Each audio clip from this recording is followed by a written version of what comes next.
Foreign Language Skills. Module 1. 1.1. So, Hannah, I'm currently teaching English as a second language, I love for my students to get confident in producing English or increasing their ability, their listening ability. Yes. So, I know that you speak English as a second language, but you do such an amazing job, and it's inspiring to me. So, love my students to improve and so because you're a perfect example, what are some strategies you have for my students I could tell them? Right. Firstly, I worked on listening, and there's so many websites that are designed for English learners. Right. Like Elo here, you are listening to. Yeah. And YouTube or any, so many sites that you can check on, and like that. I'll probably start with the listening first. Okay.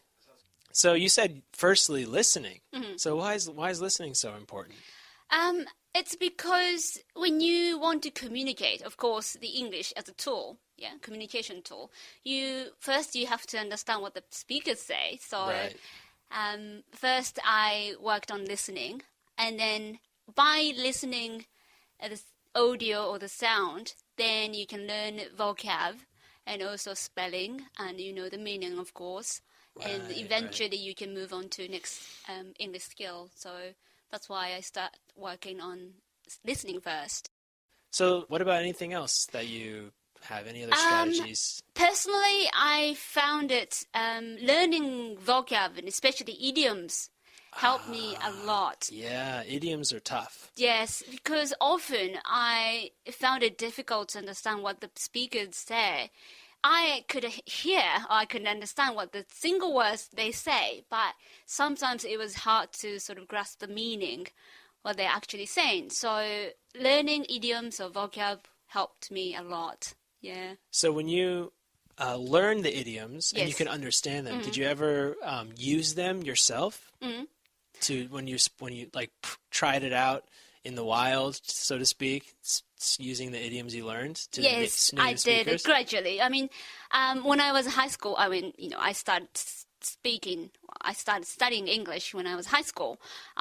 First thing I did was to visiting those websites that are designed for English speakers, English learners, and at the same time I start watching American TV dramas, and in that sense, you can sort of understand in what situation you can use those particular phrases or idioms, and by learning the idioms and vocab and the settings or the environment, the situation you can use, then you can sort of actually try to use them. But the same, the beginning I was so nervous. Right. I'm sure, yeah. I mean, it's really difficult to use idioms in any language, but English has so many, I think. So another thing I wanted to ask you about production skills in English is writing. So I try to give my students opportunities to write in class, but in order to be a proficient and excellent English speaker, you need to practice outside of class. So what do you recommend to improve students' writing abilities besides just taking it for a test or for an assignment? What do you recommend? Yes, this is very difficult. I myself have trouble still writing because I am not a good writer in my native language. Oh no! But I guess just reading will help you at the start. Reading text. Okay, so if you know how to read, it can help you write. Yes, definitely. To learn sort of the templates, how the things goes, and how you make paragraph and stuff. So probably if you want to get better at writing, I would start reading first. Reading lots of passages, different kinds of materials first. So so that's true, and I agree with that. And so one thing I wanted to have my students do is actually do a journal, actually. Yes, so did you ever keep an English journal to help with your writing? Yes, I did. Oh, you did? I did, yeah. How do you feel that helped you? Was that good? A good idea? Because first when you write, unlike speaking or talking to somebody, it gives you time to really think about what you want to do, what you want to write, and you can focus on grammar more, and that helps you to actually talk to somebody maybe a day, next day, or you have to write something else in the class that would help you. So keeping the journal will help you definitely, I think. Okay, thank you very much for the tips. I really appreciate it. You're welcome. Module 1. 1.2. Most people know that the English language is spoken by millions of people around the world. However, few people are aware of the history of the English language. Today, English is one language, but in some ways, it's a mixture of many different languages. The English language is most closely related to a group of languages called the Germanic languages. This group also includes languages such as German and Dutch. About 1,500 years ago, these languages were not yet distinct from each other. Some of the people of Germany and the Netherlands then moved to England. Those people were called the Anglo-Saxons, and their language then evolved into English. Most of the basic words of the English language are derived from these very old Anglo-Saxon languages. For example, words for the parts of the body, for numbers, and for animals are mostly Anglo-Saxon words. Some new words were brought to England over 1,000 years ago by people who came from the Scandinavian countries of Northern Europe. Many words that begin with the letters SK, such as skin and skill, are Scandinavian words. A major change happened in the English language after the year 1066. In that year, England was conquered by a king from the northern part of France. He and his followers spoke French, so French became an important language in England. During the next few hundred years, the English language absorbed a very large number of French words. In fact, today's English dictionaries contain more words of French origin than of Anglo-Saxon origin. Part of the reason why the English language has so many words is that it often has two words for each idea, one word of Anglo-Saxon origin and one word of French origin. Many more words entered the English language a few hundred years ago when science and technology became more widespread. Most scientific and technical words are derived from words of the ancient languages of Latin and Greek. Because there are so many of these scientific and technical words in the English language today, the influence of Latin and Greek has been quite large. Other languages have also contributed many words to the English language. Some words have come from the Celtic languages, spoken in Ireland, Scotland, and Wales. Many words have been added to the English language by immigrants who came to North America from various countries of Europe. Also, many more words have been adopted from the native languages of North America, Australia, and the Pacific, and from the languages of the peoples of Africa and Asia. All of these words have made English a very interesting language. Module 1. 1.3. I've lived in many different countries, both in Western Europe, the Middle East, and now here in Hong Kong. And during all of that time, I've learned 5 or 6 different languages, to one degree or another. I love learning languages. Not only are they important when you move to a country, I just find them fascinating. Before I came to Hong Kong, I lived in Barcelona, Spain for 10 years. And when I first arrived, the most important thing was being able to communicate with people locally. I don't attend classes. I don't think I'm particularly good in classes. I prefer to learn by just talking to people, finding out what I need to say by looking at dictionaries and listening carefully. Other things that helped me when I first moved to Spain were watching the typical kinds of programs we see every day on channels around the world. For example, the weather. This is great because they always say the same things, so you can really quickly hear the same words repeated again and again, and the pictures help, of course. Other types of program that helped me learn Spanish quickly were things like game shows, where the same thing happens. They have a catchphrase or a slogan that they repeat endlessly when contestants win or when they're called to compete. As well as that, I used to pick up the Spanish newspapers. First of all, I just accepted there was no way I was going to understand anything but 1 or 2 words. But gradually, I found that I learned lots of new things about this. I was interested because I wanted to know what was happening in the country I lived in. But I also knew that I could learn a lot of language this way, so I'd take a dictionary with me sometimes, Or I'd notice a word and I'd ask other people what it meant. Anyway, by far the best practice I ever had was just talking to people in the street or in shops where I'd rehearse in my head what I wanted to say beforehand before I went in. Usually, I made a right mess of it first of all, but after you get over the embarrassment, it's quite funny really, and people are very sympathetic and supporting in most cases. It took me a long time to develop a good level of Spanish. I lived there for 10 years, and I think I'm very fluent now. But I think for the first 2 years that I was there, it was quite a struggle to hold a decent conversation. There were always lots of words and expressions that I didn't pick up on. In particular were the colloquial expressions, idioms, that kind of thing, that people use in everyday talk, but you don't necessarily see written down. I didn't find those very easy to learn at all. But it was a lot of fun, and people, as I said, are really supporting when they know that you're genuinely interested in learning their language. Module 1. 1.4. British Council provides resources for people learning English and also teachers of English. Martin Peacock is the Director of Global English Product Development. Martin, tell me about English as a global language. Okay, well, many people talk about English as being a global language. And the reasons for that are the widespread use of English. It's used in education, it's used in science and technology, and importantly, English is also used in business. Are there many global languages? Well, no, not really. I mean, there's the global language, which is English. In the sense that English is used in these many different contexts, there's only one. There are other languages which are used very widely and spoken by many people in many different places. Cantonese, for example, the variant of Chinese, is spoken in many different places. So it's global in a geographic sense, and it can be global in the numbers, but in terms of the use in different areas of education, science, research, English is the only global language. Are there different types of English?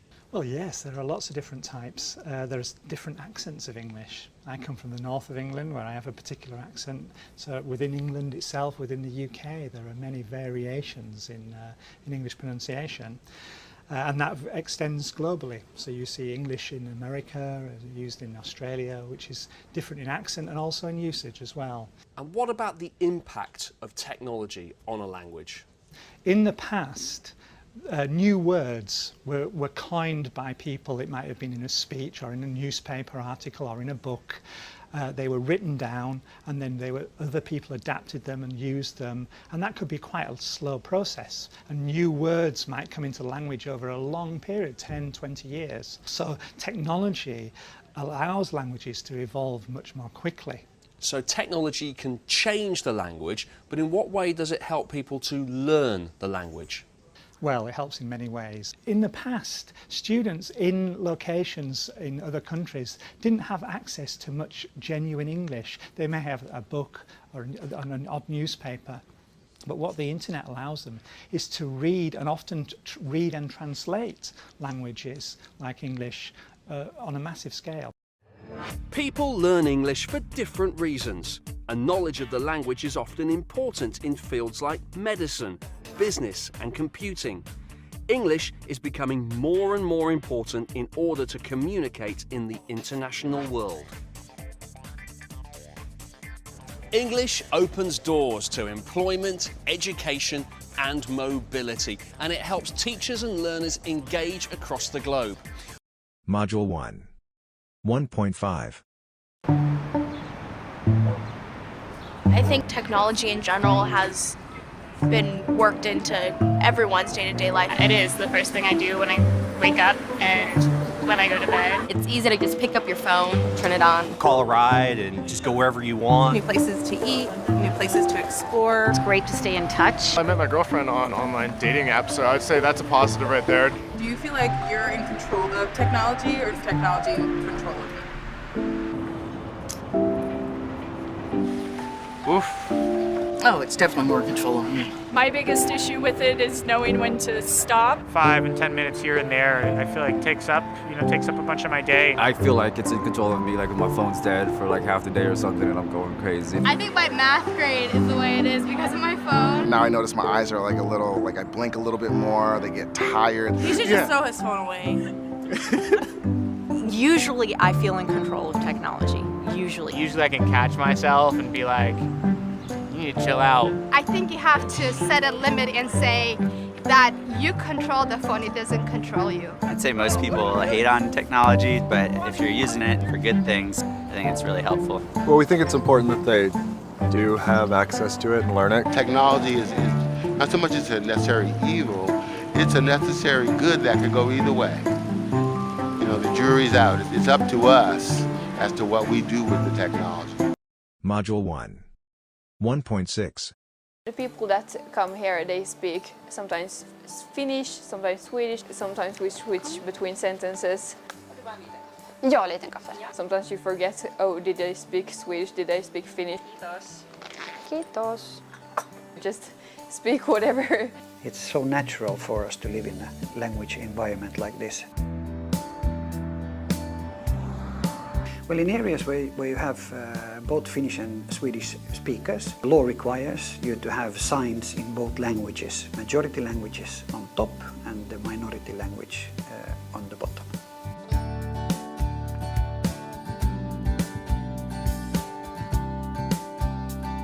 We don't consider it a problem, we consider it more a richness of our culture. So now the majority language Finnish, if more Swedish people move in, the majority language would change, then we would need to change all your road signs. We would do it happily.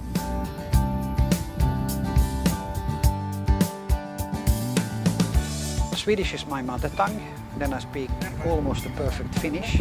When we speak Swedish together with friends, we always spice it with Finnish words. Finnish is a very rich language and has at least 30 words describing snow, while Sweden has only a few.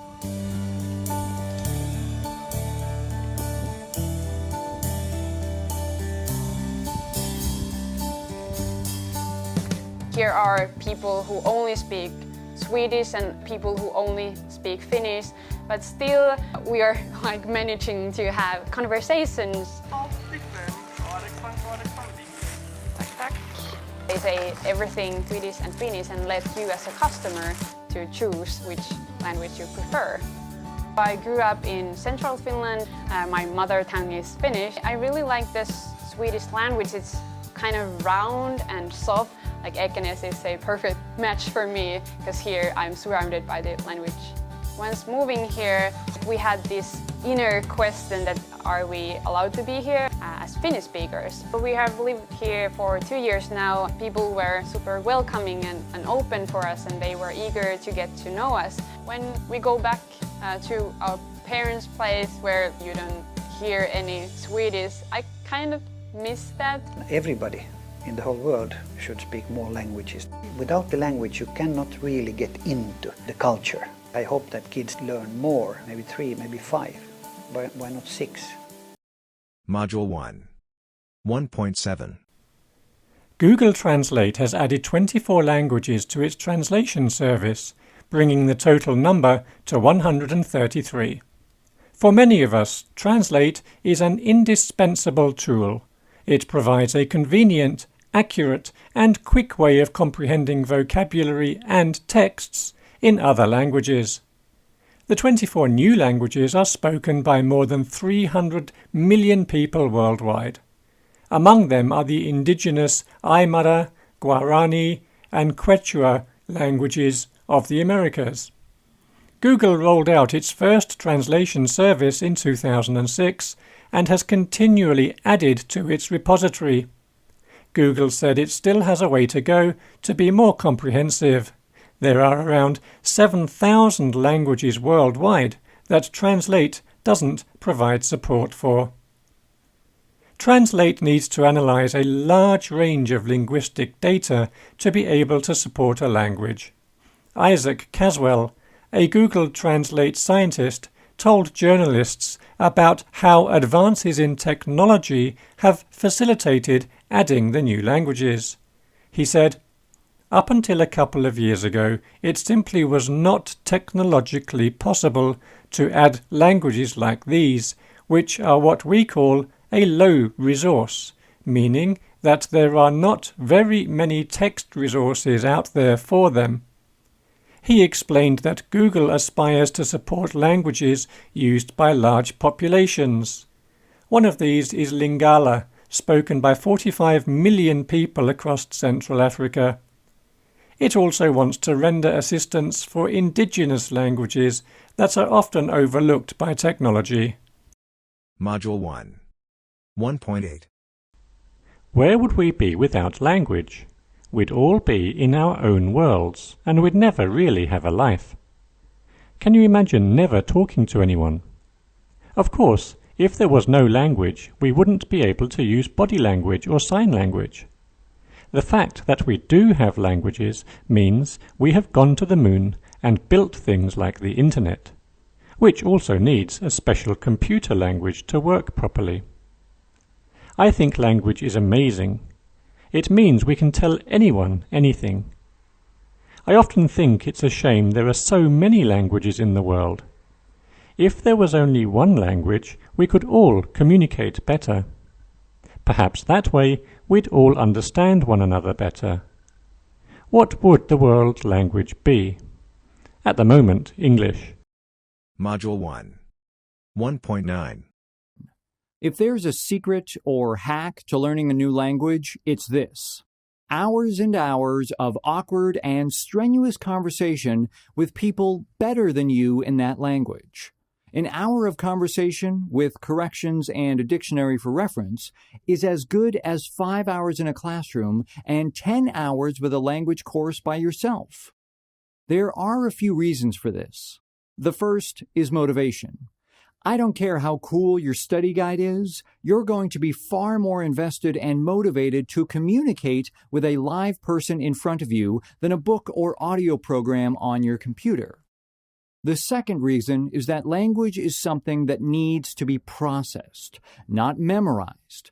I'm no expert on language learning, but in my experience, staring and memorizing a word in a book or with flashcards 100 times does not stick the same way that being forced to use a word in conversation a mere 2 or 3 times does. I believe the reason is that our minds place more priority on memories which involve actual human and social experiences, memories which have emotions tied to them. So, for instance, if I look up the verb for to complain and use it in a sentence with a new friend, chances are I'm always going to associate that word with that specific interaction and conversation I was having with her. Whereas I can blow by that same word 20 times with flashcards, and even though I may get it right, I haven't actually practiced implementing it. It means nothing to me, so it is less likely to stick with me. Module 1. 1.10. English Language Center, how may I help you? Yes, I'm calling to find out more information about your program. For example, what kind of courses do you offer? Well, first of all, the purpose of our program is to provide language learning opportunities to this area's community.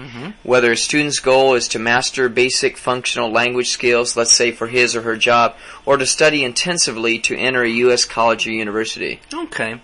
I'm calling for a friend who's interested in attending a U.S. university. And that's the kind of instruction that we provide, from basic communication courses to content-based classes such as computer literacy, intercultural communication, and business English. Great! What are your application deadlines for the next semester?